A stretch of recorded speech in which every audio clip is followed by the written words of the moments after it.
L'un des secteurs porteurs en matière d'exportation est sans conteste l'agriculture, actuellement en proie au changement climatique.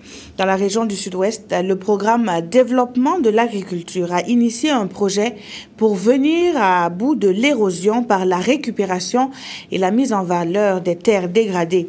Les tenants et aboutissants de ce projet ont été exposés aux acteurs et pour nous, les éclaircissements sont de Draman Dadian.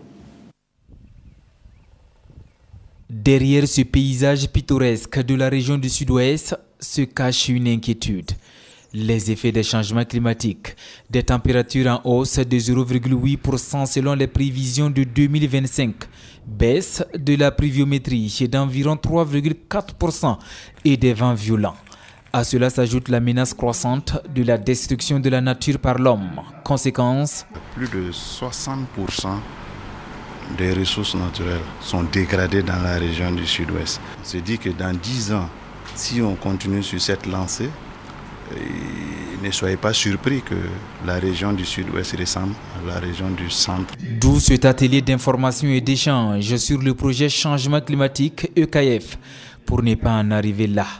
Le projet EKF lutte contre l'érosion, récupération et mise en valeur des terres dégradées, prévu pour la période 2013 à 2019, a été initié dans le cadre du programme Développement de l'agriculture PDA par l'État burkinabé et son partenaire la GIZ, en vue de renforcer la capacité de résilience des populations du Sud-Ouest.